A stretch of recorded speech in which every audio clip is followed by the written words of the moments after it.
शुक्लाम्बरधरं विष्णुं शशिवर्णं चतुर्भुजं प्रसन्नवदनं ध्यायेत् सर्वविघ्नोपशान्तये। यस्य द्विरदवक्त्राद्याः पारिषद्याः परशतं विघ्नं निघ्नन्ति सततं विश्वक्सेनं तमाश्रये। व्यासं वसिष्ठनप्तारं शक्तेः पौत्रमकल्मषं पराशरात्मजं वन्दे शुकतातं तपोनिधिं। व्यासाय विष्णुरूपाय व्यासरूपाय विष्णवे नमो वै ब्रह्मनिधये वासिष्ठाय नमो नमः। अविकाराय शुद्धाय नित्याय परमात्मने सदैकरूपरूपाय विष्णवे सर्वजिष्णवे। यस्य स्मरणमात्रेण जन्मसंसारबन्धनात् विमुच्यते। नमस्तस्मै विष्णवे प्रभविष्णवे। ॐ नमो विष्णवे प्रभविष्णवे। श्रुत्वा धर्मानशेषेण पावनानि च सर्वशः युधिष्ठिरः शान्तनवं पुनरेवाभ्यभाषत। किमेकं दैवतं लोके किं वाप्येकं परायणं स्तुवन्तः कं कमर्चन्तः प्राप्नुयुर्मानवाः शुभं। को धर्मः सर्वधर्माणां भवतः परमो मतः। किं जपन्मुच्यते जन्तुर्जन्म संसारबन्धनात्। जगत्प्रभुं देवदेवमनन्तं पुरुषोत्तमं स्तुवन्नाम सहस्रेण पुरुषः सततोऽधितः। तमेव चार्चयन् नित्यं भक्त्या पुरुषमव्ययं ध्यायन् स्तुवन् नमस्यंश्च यजमानस्तमेव च। अनादिनिधिनं विष्णुं सर्वलोकमहेश्वरं लोकाध्यक्षं स्तुवन् नित्यं सर्वदुःखातिगो भवेत्। ब्रह्मण्यं सर्वधर्मज्ञं लोकानां कीर्तिवर्धनं लोकनाथं महाद्भुतं सर्वभूतभवोद्भवम्। येष मे सर्वधर्माणां धर्मोऽधिकतमो मतः। यद्भक्त्या पुण्डरीकाक्षं स्तवैरर्चेन्नरः सदा। परमं यो महत्तेजः परमं यो महत्तपः परमं यो महद्ब्रह्म परमं यः परायणं। पवित्राणां पवित्रं यो मङ्गलानां च मङ्गलं दैवतं देवतानां च भूतानां यो व्ययः पिता। यतः सर्वाणि भूतानि भवन्त्यादियुगागमे यस्मिंश्च प्रलयं यान्ति पुनरेवायुगक्षये। तस्य लोकप्रधानस्य जगन्नाथस्य भूपते विष्णोर्नाम सहस्रं मे शृणु पापभयापहम्। यानि नामानि गौणानि विख्यातानि महात्मनः ऋषिभिः परिगीतानि तानि वक्ष्यामि भूतये। ऋषिर्नाम सहस्रस्य वेदव्यासो महामुनिः छन्दोनुष्टुप् तथा देवो भगवान् देवकीसुतः। अमृतांशूद्भवो बीजं शक्तिर्देवकीनन्दनः। त्रिसामा हृदयं तस्य शान्तर्थे विनियुज्यते। विष्णुं जिष्णुं महाविष्णुं प्रभविष्णुं महेश्वरम् अनेकरूपदैत्यान्तं नमामि पुरुषोत्तमम्। अस्य श्रीविष्णोर्दिव्यसहस्रनामस्तोत्रमहामन्त्रस्य श्रीवेदव्यासो भगवान् ऋषि अनुष्टुप् श्रीमहाविष्णुः परमात्मा श्रीमन्नारायणो देवता। अमृतांशूद्भवो भानुरिति बीजं देवकीनन्दनः स्रष्टेति शक्तिः उद्भवक्षोभणो देव इति परमो मन्त्रः शङ्खभृन्नन्दकीचक्रीति कीलकम् शाज्गधन्वा गदाधर इत्यस्त्रम् रथाङ्गपाणिरक्षोभ्य इति नेत्रम् त्रिसामा सामगः सामेति कवचम् आनन्दं परब्रह्मेति योनिः ऋतुः सुदर्शनः काल इति दिग्बन्धः श्रीविश्वरूप इति ध्यानम् श्रीमहाविष्णुप्रीत्यर्थे श्रीसहस्रनामजपे विनियोगः क्षीरोधन्वत्प्रदेशे शुचिमणिविलसत्सैकते मौक्तिकानां माला क्लुप्ता सनस्ता स्फटिकमणिनिभैर्मौक्तिकैर्मण्डिताङ्गा शुभ्रैरभ्रैरदभ्रैरुपरि विरचितैर्मुक्तपीयूषवर्षैः आनन्दीना पुनीयादरिनलिन गदाशङ्खपाणिर्मुकुन्दः यदसुरनिलश्चन्द्रसूर्यौ तनेत्रे कर्णावाशा शिरोद्यौर्मुखमपि दहनो यस्य वास्तेयमब्धि अन्तःस्थं यस्य विश्वं सुरनरखगो भोधिगन्धर्वदैत्ये चित्रं रम्यते तं त्रिभुवनपुषं विष्णुमीशं नमामि। ॐ नमो भगवते वासुदेवाय। शान्ताकारं भुजगशयनं पद्मनाभं सुरेशं विश्वाधारं गगनसदृशं मेघवर्णं शुभाङ्गं लक्ष्मीकान्तं कमलनयनं योगिहृद्यानगम्यं वन्दे विष्णुं भवभयहरं सर्वलोकैकनाथं मेघश्यामं पीतकौशेयवासं श्रीवत्साङ्कं कौस्तुभोद्भासिताङ्गं पुण्योपेतं पुण्डरीकायताक्षं विष्णुं वन्दे सर्वलोकैकनाथं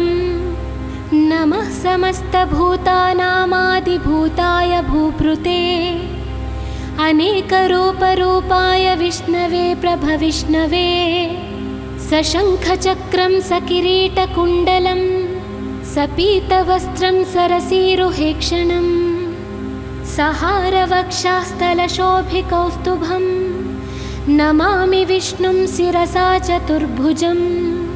छायायां पारिजातस्य हेमसिंहासनोपरि आसीनमम्बुदस्यामा मायताक्षामलङ्कृतं चन्द्राननं चतुर्बाहुं श्रीवत्साङ्कितवक्षसं रुक्मिणी सत्यभामाभ्यां सहितं कृष्णमाश्रये विश्वं विष्णुर्वषट्कारो भूतभव्यभवत्प्रभो भूतकृद्भूतभृद्भावो भूतात्मा भूतभावना भूतात्मा परमात्मा च मुक्तानां परमागतिः अव्यय पुरुषः साक्षी क्षेत्रज्ञोऽक्षर एव च योगो योगविदां नेता प्रधानपुरुषेश्वरः नारसिंहवपुः श्रीमान् केशवः पुरुषोत्तमः सर्वः शर्वः शिवः स्थाणुर्भूता धीर्निधिरव्ययः सम्भवो भावनो भर्ता प्रभव प्रभुरीश्वरः स्वयंभू शम्भुरादित्याः पुष्कराक्षो महास्वनः अनादिनिधनो धाता विधाता धातुरुत्तमः अप्रमेयो हृषीकेशः पद्मनाभोमरप्रभु विश्वकर्मा मनुस्तष्टा स्थविष्टः स्थविरो ध्रुवः अग्राह्यः शाश्वतः कृष्णो लोहिताक्ष प्रतर्दनः प्रभूतस्त्रीककुद्धामा पवित्रं मङ्गलं परम् ईशानः प्राणदः प्राणो ज्येष्ठः श्रेष्ठः प्रजापति हिरण्यगर्भो भूगर्भो माधवो मधुसूदन ईश्वरो विक्रमी धन्वी मेधावी विक्रमः क्रमः अनुत्तमो दुराधर्षः कृतज्ञः कृतिरात्मवान् सुरेशः शरणं शर्मा विश्वरेताः प्रजाभवः अहः संवत्सरो व्याळः प्रत्ययः सर्वदर्शनः अजः सर्वेश्वरः सिद्धः सिद्धिसर्वादिरच्युतः वृषा कपिरमेयात्मा सर्वयोगविनिःसृतः वसुर्वसुमना सत्या समात्मा संमितः समः अमोघपुण्डरीकाक्षो वृषकर्मा वृषाकृतिः रुद्रो बहुशिरा बभ्रुर्विश्वा योनिःशुचिश्रवा अमृतः शाश्वतः स्थाणुर्वरारोहो महातपाः सर्वगः सर्वविद्भानुः विश्वक्सेनो जनार्दनः वेदो वेदविदव्यङ्गो वेदाङ्गो वेदवित्कविः लोकाध्यक्षः सुराध्यक्षो धर्माध्यक्षः कृतकृतः चतुरात्मा चतुर्व्यूहश्चतुर्धंष्ट्र चतुर्भुजः भ्राजिष्णुर्भोजनं भोक्ता सहिष्णुर्च गदादिजः अनघो विजयो जेता विश्वयोनिः पुनर्वसु उपेन्द्रो वामनः प्रांशु अमोघ शुचिरूर्जितः अतीन्द्रः सङ्ग्रहः सर्गो धृतात्मा नियमो यमः वेद्यो वैद्यः सदा योगी वीरः माधवो मधुः अतीन्द्रियो महामायो महोत्साहो महाबलः महाबुद्धिर्महावीर्यो महाशक्तिर्महाद्युतिः अनिर्देश्य वपुः श्रीमान् अमेयात्मा महाद्रितृत् महेश्वासो महीभर्ता श्रीनिवासः सतां गतिः अनिरुद्धासुरानन्दो गोविन्दो गोविन्दाम्पतिः परिचिर्तमनोहंसः सुवर्णो भुजगोत्तमः हिरण्यनाभः सुतपाः पद्मनाभः प्रजापतिः अमृत्युः सर्वदृक्सिंहाः सन्धाता सन्धिमान् स्थिरः अजो दुर्मर्शनः शास्ता विश्रुतात्मा सुरारिः गुरुर्गुरुतमो धामा सत्यः सत्यपराक्रमः निमिषो निमिषस्रग्वी वाचस्पतिरुदारधीः अग्रनिर्ग्रामणीः श्रीमान् न्यायो नेता समीरणः सहस्रमूर्धा विश्वात्मा सहस्राक्षः सहस्रपात् आवर्तनो निवृत्तात्मा संवृतः सम्प्रमर्दनः अहः संवर्तको वह्नि रनिलो धरणीधर सुप्रसादः प्रसन्नात्मा विश्वसृग्विश्वभुग्विभुः सत्कर्ता सत्कृतः साधुर्जहो नारायणो नरः असंख्येयो प्रमेयात्मा विशिष्टः शिष्टकृश्चुचि सिद्धार्थः सिद्धसङ्कल्पः सिद्धिदसिद्धिसाधनः वृषा हि वृषभो विष्णुः वृषपर्वा वृषोदरः वर्धनो वर्धमानश्च विविक्तः श्रुतिसागरः सुभुजो दुर्धरो वाग्मी महेन्द्रो वसुदो वसु नैकरूपो बृहद्रूपः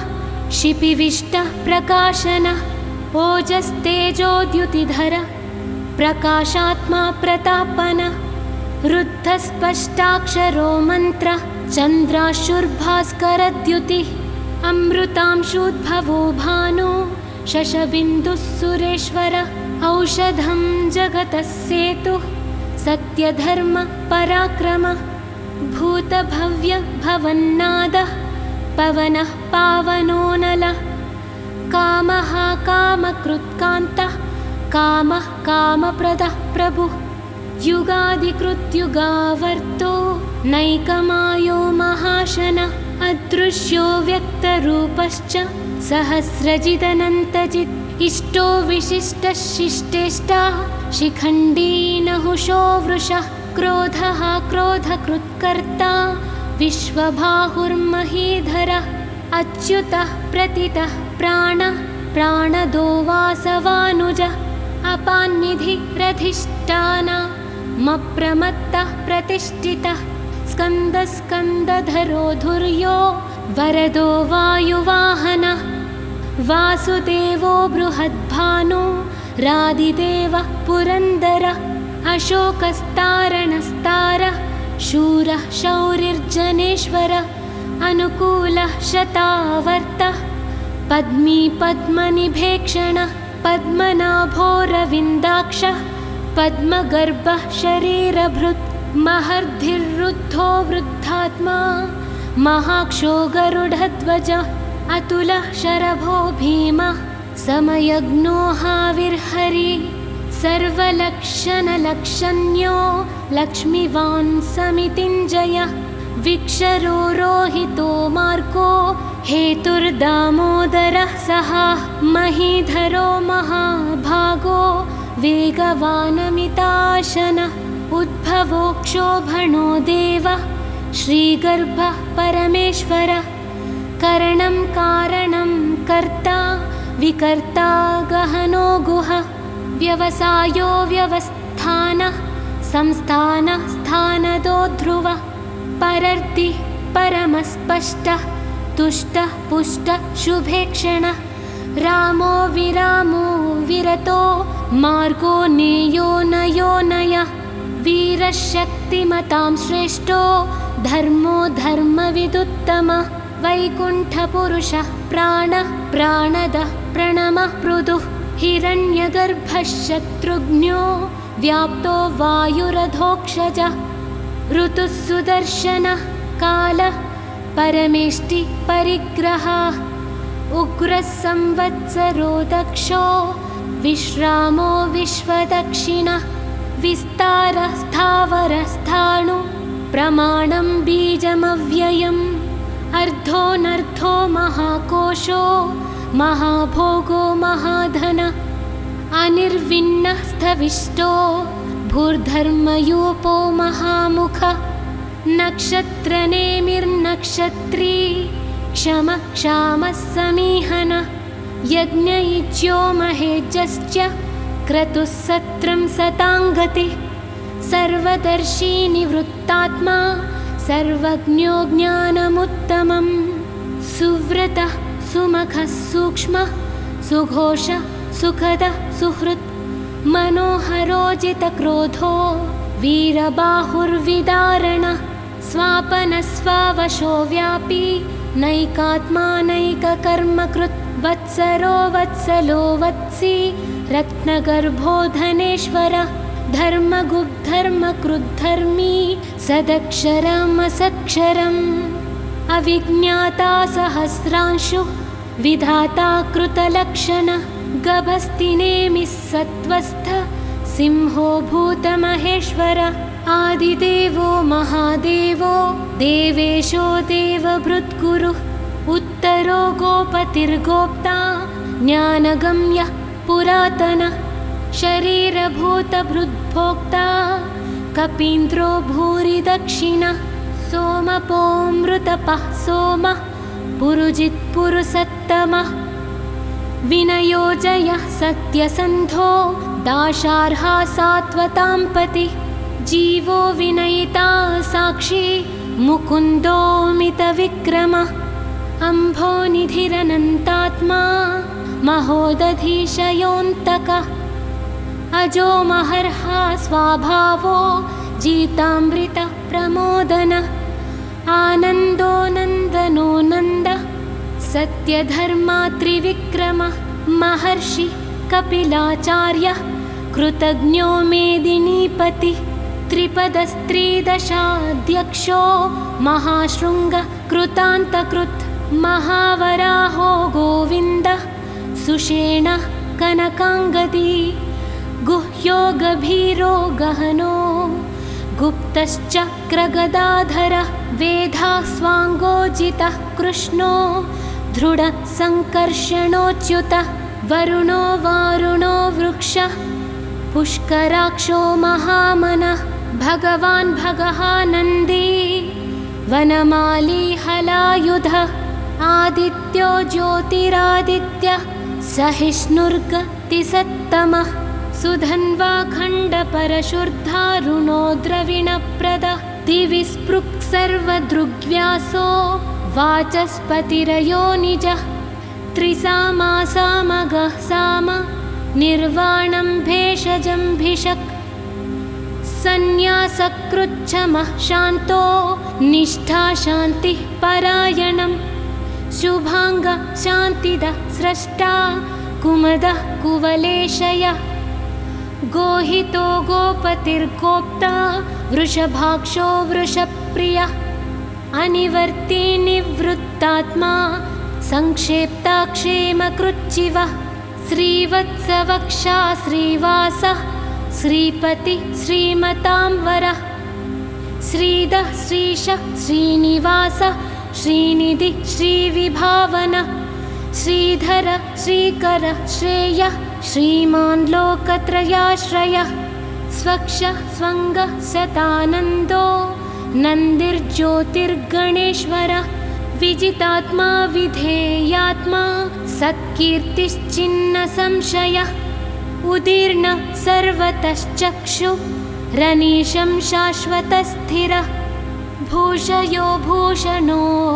भूतिरशोकः शोकनाशनः अर्चिष्मानर्चितः कुम्भो विशुद्धात्मा विशोधनः अनिरुद्धो प्रतिरथः प्रद्युम्नोमितविक्रमः कालनेमिनिः शौरी शूरः शूरजनेश्वरः त्रिलोकात्मा त्रिलोकेशः केशवः केशिहा हरि कामदेवः कामपालः कामीकान्तः कृतागमः अनिर्देश्य वपुर्विष्णु वीरोऽनन्तो धनञ्जयः ब्रह्मण्यो ब्रह्मकृद्ब्रह्मा ब्रह्मा ब्रह्मा विवर्धनः ब्रह्माविद्ब्राह्मणो ब्रह्मी ब्रह्मज्ञो ब्राह्मणप्रियः महाक्रमो महाकर्मा महातेजा महोरगः महाक्रतुर्महायज्वा महायज्ञो महाहवि स्तव्यस्तवप्रियः स्तोत्रं स्तुतः स्तोतारणप्रियः पूर्णः पूरयिता पुण्यः पुण्यकीर्तिरनामयः मनोजवस्थिर्धकरो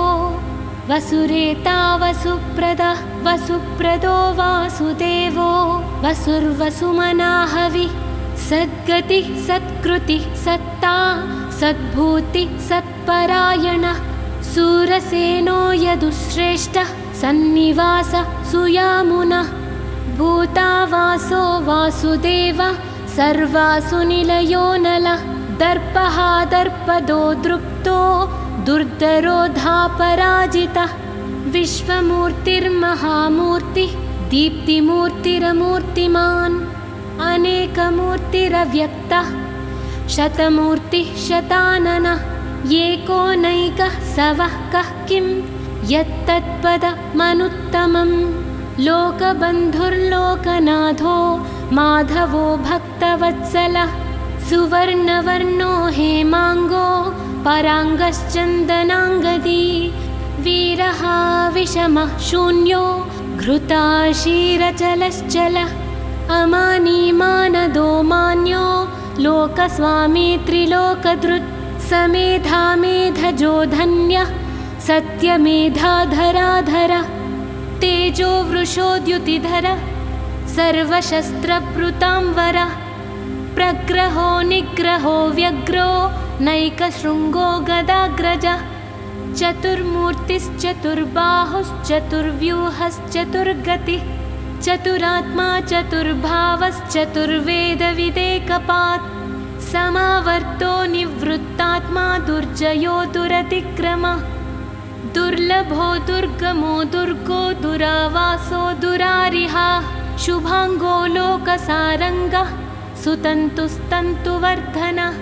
इन्द्रकर्मा महाकर्मा कृतकर्मा कृतागमः उद्भवः सुन्दरः सुन्दो रत्ननाभः सुलोचनः अर्को वाजसनि शृङ्गी जयन्तः सर्वविजयी सुवर्णबिन्दुरक्षोभ्यः सर्ववागीश्वरेश्वरः महाहृदो महागर्तो महाभूतो महानिधिः कुमुदः कुन्दरः कुन्दः पर्जन्यः पवनोऽनिलः अमृताशोऽमृतवपुः सर्वज्ञः सर्वतोमुखः सुलभः सुव्रतः सिद्धः शत्रुजिच्चत्रुतापनः न्यग्रोधो तुम्बरोऽश्वत्थः चाणूरान्ध्रनिषूदनः सहस्रार्चिः सप्तजिह्वाः सप्तैधाः सप्तवाहनः अमूर्तिरनघोचिन्त्यो भयकृद्भयनाशनः अणुर्बृहत्कृशः स्थूलो गुणभृन्निर्गुणो महान् अधृतः स्वधृतः स्वास्य प्राग्वंशो वंशवर्धनः भारभृत्कथितो योगी योगीशः सर्वकामदः अश्रमः श्रवणः क्षामः सुवर्णो वायुवाहनः धनुर्धरो धनुर्वेदो दण्डो दमयितादमः अपराजितः सर्वसहो नियन्ता नियमो यमः सत्त्ववान् सात्विकः सत्यः सत्यधर्मपरायणः अभिप्रायः प्रियार्होर्हः प्रियकृत्प्रीतिवर्धनः विहाय सगतिर्ज्योतिः सुरुचिर्हुतभुग्विभुः रविर्विरोचनः सूर्यः सविता रविलोचनः अनन्तहुतभुग्भोक्ता सुखदो नैकदोऽग्रजः अनिर्विण्णः सदामर्षि लोकाधिष्ठानमद्भुतः सनातनतमः कपिलः कपिरव्ययः स्वस्तिदः स्वस्तिकृत् स्वस्ति स्वस्तिबुक् स्वस्ति दक्षिणः अरौद्रः कुण्डलीचक्री विक्रम्यूर्जितशासनः शब्दातिगः शब्दसः शिशिरः शर्वरीकरः अक्रूरः पेशलो दक्षो दक्षिणः क्षमिणाम्बरः विद्वत्तमो वीतभयः पुण्यश्रवणकीर्तनः उत्तारणो दुष्कृतिः पुण्यो दुःस्वप्ननाशनः वीरः रक्षणः सन्तो जीवनः पर्यवस्थितः अनन्तरूपोऽनन्तश्रीर्जितमन्युर्भयापहः चतुरस्रो गभीरात्मा विदिशो व्यादिशो दिशः अनादिर्भूर्भुवो लक्ष्मी सुवीरो रुचिराङ्गदः जननो जनजन्मादिः भीमो भीमपराक्रमः आधारनिलयो धाता पुष्पहासः प्रजागरः ऊर्ध्वगः सप्तधाचारः प्राणदः प्रणवः पणः प्रमाणं प्राणनिलयः प्राणधृत् प्राणजीवनः तत्त्वं तत्त्वविदेकात्मा जन्म मृत्युजरातिगः भूर्भुवः स्वस्तरुस्तारः सविता प्रपितामहः यज्ञो यज्ञपतिर्यज्वा यज्ञाङ्गो यज्ञवाहनः यज्ञभृत्यज्ञकृद्यज्ञी यज्ञभुग्यज्ञसाधनः यज्ञान्तकृद्यज्ञगुह्यामन्नमन्नादयेव च आत्मयोनिः स्वयं जातो वैखानः सामगायनः देवकीनन्दनः स्रष्टा क्षितीशः पापनाशनः शङ्खबृन्नन्दकी चक्री शार्ङ्गधन्वा गदाधरः रथाङ्गपाणिरक्षोभ्यः सर्वप्रहरणायुधः श्री सर्वप्रहरणायुधः ॐ नम इति वनमाली गदेशाज्ञी शङ्खी चक्री च नन्दकी श्रीमान्नारायणो विष्णुर्वासुदेवोऽभिरक्षतु श्रीवासुदेवोऽभिरक्षतु ॐ नम इतीदं कीर्तनीयस्य केशवस्य महात्मनः नाम्नां सहस्रं दिव्यानामशेषेण प्रकीर्तितं य इदं शृणुयान्नित्यं यश्चापि परिकीर्तयेत् नाशुभं प्राप्नुयात् किञ्चित् सोमुत्रेह च मानवः वेदान्तगो ब्राह्मणः स्यात् क्षत्रियो विजयी भवेत् वैश्यो धनसमृद्धः स्वाच्छूद्रसुखमवाप्नुयात् धर्मार्थी प्राप्नुयात् धर्ममर्थार्थी चार्धमाप्नुयात् कामानवाप्नुयात् कामी प्रजार्थी चाप्नुयात् प्रजाः भक्तिमान् यः सदोद्धाय शुचिस्तत्गतमानसः सहस्रं वासुदेवस्य नाम्नामेतत् प्रकीर्तयेत् यशः प्राप्नोति विपुलं ज्ञातिप्राधान्यमेव च अचलां श्रियमाप्नोति श्रेयः प्राप्नोत्यनुत्तमं न भयं क्वचिदाप्नोति वीर्यं तेजश्च विन्दति भवत्यरोगोद्युतिमान् बलरूपगुणान्वितः रोगार्तो मुच्यते रोगात् बद्धो मुच्येत बन्धनात् भयान्मुच्येत भीतस्तु मुच्येतापन्न आपदः दुर्गाण्यतितरत्याशु पुरुषः पुरुषोत्तमं स्तुवन्नाम सहस्रेण नित्यं भक्तिसमन्वितः वासुदेवाश्रयो मर्त्यो वासुदेवपरायणः सर्वपापविशुद्धात्मा याति ब्रह्म सनातनं न वासुदेवभक्तानामशुभं विद्यते क्वचित् जन्म मृत्युजराव्याधिभयं नैवोपजायते इमं स्तवमधीयानः श्रद्धाभक्तिसमन्वितः युज्येतात्मसुखक्षान्ति श्रीधृतिस्मृतिकीर्तिभिः न क्रोधो न च मात्सर्यं न लोभो नाशुभामतिः भवन्ति कृतपुण्यानां भक्तानां पुरुषोत्तमे द्यौः स चन्द्रार्कनक्षत्रा खं दिशो भूर्महोदधिः वासुदेवस्य वीर्येण विद्रुतानि महात्मनः ससुरासुरगन्धर्वं स यक्षोरगराक्षसं जगद्वशे वर्ततेदं कृष्णस्य सचराचरम् इन्द्रियाणि मनोबुद्धि सत्वं तेजो बलं धृतिः वासुदेवात्मकान्याहुः क्षेत्रं क्षेत्रज्ञ एव च सर्वागमानामाचारः प्रथमं परिकल्पितः आचारप्रथमो धर्मो धर्मस्य प्रभुरच्युतः ऋषयः पितरो देवा महाभूतानि धातवः जङ्गमाजङ्गमं चेदं जगन्नारायणोद्भवं योगज्ञानं तथा साङ्ख्यं विद्याः शिल्पादिकर्म च वेदाः शास्त्राणि विज्ञानमेतत्सर्वं जनार्दनात् एको विष्णुर्महद्भूतं हृदग्भूतान्यनेकशः त्रीन् लोकान् व्याप्य भूतात्मा भुङ्क्ते विश्वभुगव्ययः इमं स्तवं भगवतो विष्णोर्व्यासेन कीर्तितं पठेद्य इच्छेत् पुरुषः श्रेयः प्राप्तुं सुखानि च विश्वेश्वरमजं देवं जगतः प्रभवाप्ययं भजन्ति ये पुष्कराक्षं न ते यान्ति पराभवम् ॐ नम इति पद्मपत्रविशालाक्ष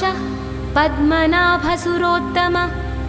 भक्तानामनुरक्तानां त्राता भव जनार्दन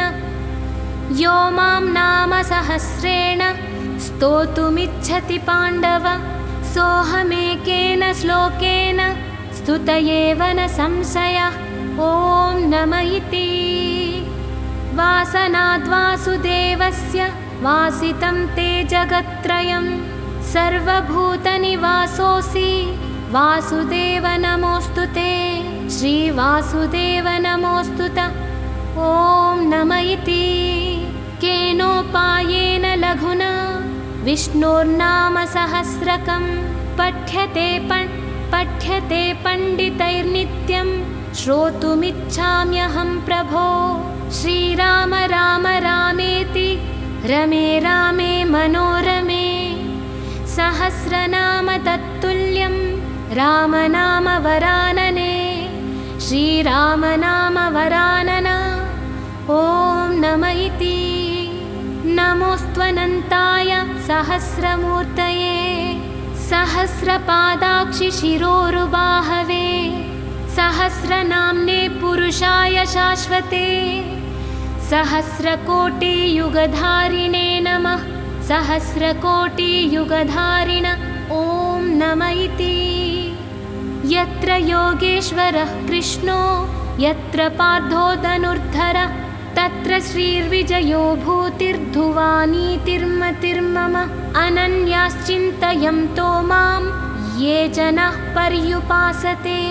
तेषां नित्याभियुक्तानां योगक्षेमं वहाम्यहं परित्राणाय साधूनां विनाशाय च दुष्कृतां